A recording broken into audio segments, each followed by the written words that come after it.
नमस्कार दोस्तों, मैं मनु कुमार आप सभी का आपके अपने YouTube परिवार एमके सर इंस्पिरेशन के इस बेहतर वीडियो में स्वागत करता हूं। दोस्तों, आप सभी को पता होगा कि जो आपका प्रैक्टिकल चल रहा है, बहुत सारे ज़िलों में प्रैक्टिकल आज ख़त्म हो जाएगा। यानी बहुत ज़िलों में क्या था कि 20 तारीख से स्टार्ट हुआ और 27 तारीख को पहले चरण में प्रैक्टिकल हुआ। और बहुत ज़िलों में जैसे प्रयागराज हो गया, प्रतापगढ़ हो गया, मिर्ज़ापुर हो गया, मुरादाबाद हो गया और साथ ही साथ बनारस हो गया, मेरठ हो गया, इन जगहों पर 28 से लेकर के 4 मई के बीच में प्रैक्टिकल आपका होना है। तो ऐसे समय में आपको अपनी तैयारी बेहतर रखना है, ठीक, क्योंकि अब की बार प्रैक्टिकल का प्रोसेस थोड़ा चेंज है, इसलिए आपको परेशानी हो सकती है। सो इसलिए अच्छे से आप जो भी चार्ट में बनाइए उसको बढ़िया तरीके से तैयार कर लीजिए। बहुत सारे स्टूडेंट ने बोला कि सर टिंडल प्रभाव पर भी वीडियो बना दीजिए। सो आप सभी के मांग पर आज की इस वीडियो में हम टिंडल प्रभाव पर आधारित जितने भी क्वेश्चन होंगे उनका हम जिक्र करने वाले हैं। ठीक, चलिए पहला क्वेश्चन है, कह रहा है कि टिंडल प्रभाव क्या है। उसे समझने से पहले थोड़ा आप इसको समझ लीजिए। टिंडल प्रभाव क्या है दोस्तों, जैसे एक क्या है, बर्तन है और इसमें कोलाइडी विलयन है। कोलाइडी विलयन किसे कहते हैं, तो कोलाइडी विलयन एक ऐसा विलयन होता है जिसमें कोलाइडी कणों का आकार या फिर विलय के कणों का आकार 1 नैनोमीटर से 1000 नैनोमीटर के बीच में होता है।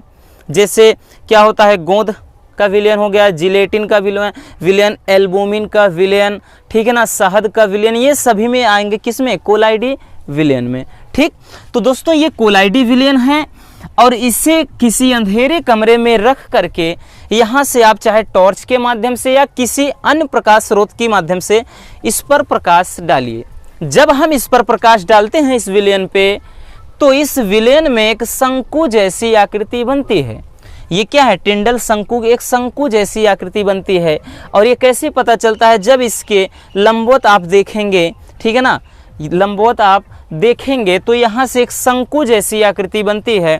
इसी घटना को कहा जाता है टिंडल प्रभाव। समझ में आई बात, क्या लिखना है, लिखना तो नहीं है, बस आपको समझाना है।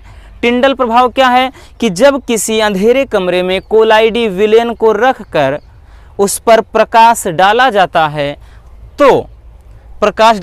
तो इस विलयन के लंबवत देखने पर एक शंकु जैसी आकृति इस विलयन में बन जाती है और इसी घटना को कहते हैं दोस्तों टिंडल प्रभाव। तो पहला क्वेश्चन तो हो गया ना, टिंडल प्रभाव क्या है, समझ में आई बात।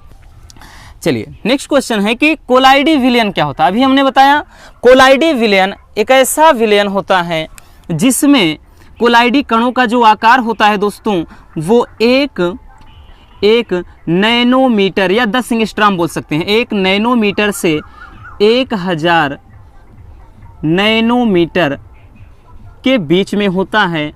ऐसे विलयन को कहते हैं कोलाइडी विलयन। अच्छे से समझ लेना, क्योंकि क्वेश्चन इसके अलावा कहीं से बाहर से नहीं आएगा। ठीक, कोलाइडी विलयन क्या होता है, तो ऐसा विलयन जिसमें क्या है, कोलाइडी कणों का आकार 1 नैनोमीटर से 1000 नैनोमीटर के बीच में होता है, जिसे हम दोस्तों नग्न आँखों से तो नहीं देख सकते हैं, बल्कि हम इसे सूक्ष्मदर्शी की सहायता से देख सकते हैं इन कणों को। ठीक है ना, तो ऐसे विलयन को क्या कहेंगे, कोलाइडी विलयन। आई होप कि समझ में आ गई होगी बात। चलिए वास्तविक विलयन क्या होता है भाई, जब कोलाइडी विलयन है तो कहीं ना कहीं एक वास्तविक विलयन भी होता है। तो वास्तविक विलयन क्या होता है दोस्तों, ऐसा विलयन जिसमें कोलाइडी कणों का आकार 1 नैनोमीटर से कम होता है। ठीक है ना, ऐसा विलयन जिसमें कोलाइडी कणों का आकार या विलय के कणों का आकार 1 नैनोमीटर से कम होता है, जिसे भाई साहब न तो हम सूक्ष्मदर्शी से देख सकते हैं और न ही नग्न आँखों से। जैसे यूरिया का विलयन, NaCl नमक का विलयन, तो ये हो जाता है वास्तविक विलयन। बात समझ में आ गई।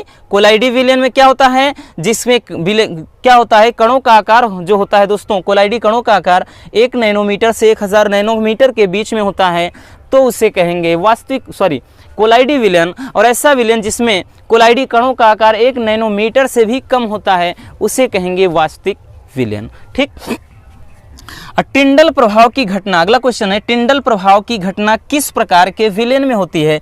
जाहिर सी बात है, अभी हमने बताया कोलाइडी विलयन में होती है।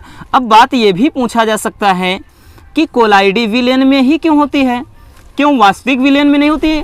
क्वेश्चन बनता है ना, आपके दिमाग में भी ये कहीं ना कहीं क्वेश्चन आएगा कि अगर कोलाइडी विलयन की घटना टिंडल प्रभाव की घटना कोलाइडी विलयन में ही क्यों होती है, क्यों वास्तविक विलयन में नहीं होती है? तो इसका सिंपल सा लॉजिक है दोस्तों, क्योंकि कोलाइडी विलयन में जो कणों का आकार होता है वो 1 नैनोमीटर से 1000 नैनोमीटर के बीच में होता है, इसलिए ये घटना होती है इसमें। और वास्तविक विलयन में 1 नैनोमीटर से भी कम होता है कणों का आकार, इसलिए उसमें टिंडल प्रभाव की घटना नहीं हो सकती है। अगला क्वेश्चन, टिंडल प्रभाव की घटना किस कारण होती है?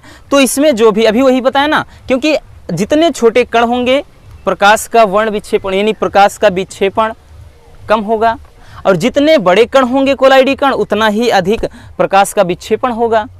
तो इसीलिए तो होता है ना कि जो टिंडल प्रभाव की घटना किस कारण होती है, तो कोलाइडी कणों के द्वारा प्रकाश के विक्षेपण से, ठीक, क्योंकि जब प्रकाश डालते हैं तो इन कणों के द्वारा ही विक्षेपण होता है और उसके कारण ये घटना होती है, ठीक। इसके कारण ही इसमें एक चमकीली शंकु जैसी आकृति बनती है। तो जो कोलाइडी कणों के द्वारा क्या होता है, प्रकाश के वर्ण विक्षेपण से या विक्षेपण से, वर्ण विक्षेपण नहीं लिखना है, वो तो लाइट में चले जाएंगे आप, ये विक्षेपण से ये घटना होती है। अगला क्वेश्चन है, कोलाइडी कणों का आकार कितना होता है? तो अभी हमने बता दिया ना, कोलाइडी कणों का आकार कितना होता है दोस्तों, तो 1 नैनोमीटर से 1000 नैनोमीटर के बीच में होता है, ठीक। ये कोलाइडी कणों का आकार होता है। नेक्स्ट क्वेश्चन है कि टिंडल प्रभाव को टिंडल प्रभाव ही क्यों कहते हैं? भाई साहब ये तो पूछा गया है एक बार, ठीक है ना। एक बच्चे ने इसका एग्ज़ाम दिया, यानी जब उसका प्रैक्टिकल हुआ तो उससे पूछा गया था कि सर जी हमसे टीचर ने यही पूछा था कि टिंडल प्रभाव को टिंडल प्रभाव ही कहते हैं, क्यों मेंडल प्रभाव बोल देते? तो बबुआ इसका आंसर ये हो जाएगा कि टिंडल प्रभाव की घटना को सर्वप्रथम टिंडल नामक वैज्ञानिक ने ही इस घटना को क्या किया था, प्रतिपादित किया था, इस घटना की खोज की थी, अर्थात इसे प्रैक्टिकल किया था। और इसी प्रकार अगर ब्राउनी गति आप बनाए हैं तो उसमें भी पूछ सकते हैं, उसमें भी पूछा जा सकता है कि ब्राउनी गति ही क्यों करते हैं, क्योंकि ब्राउनी वैज्ञानिक का नाम है, ठीक। रॉबर्ट ब्राउन क्या है, वैज्ञानिक का नाम है, इसीलिए वो ब्राउनी गति हो जाता है। इसमें टिंडल वैज्ञानिक ने इस घटना को की खोज की थी, इसलिए इसे टिंडल प्रभाव कहते हैं। आई बात समझ? चलिए नेक्स्ट क्वेश्चन है कि टिंडल प्रभाव कोलाइडी विलयन का कैसा गुण है? भाई साहब ये तो काफ़ी इंपॉर्टेंट है। तो कैसा गुण है दोस्तों, देख रहे होंगे प्रकाश से रिलेटेड है तो प्रकाशीय गुण है, ठीक ना, ये एक प्रकाशीय गुण है। और ब्राउनी गति कैसी गुण है, गति गुण, ठीक ना, वो क्या है, उस गतिकी गुण है, ठीक, उसमें क्या है, मोशन है, गति है, और इसमें क्या है, प्रकाश है, तो प्रकाशीय गुण है। चलिए नेक्स्ट क्वेश्चन है कि कोलाइडी विलयन समांगी विलयन है, यानी समांगी मिश्रण है कि विसमांगी है?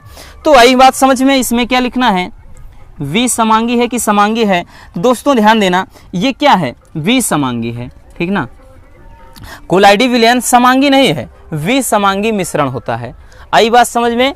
तो ये कुछ इंपॉर्टेंट क्वेश्चन थे जो आपको देख करके जाना है। अगर आपने टिंडल प्रभाव को बनाया है चार्ट में, दिन आपको ये तैयार करके जाना है। तो चलिए मिलते हैं एक और शानदार वीडियो में, तब तक के लिए love you, take care, bye bye मेरे प्यारे रसगुल्लों।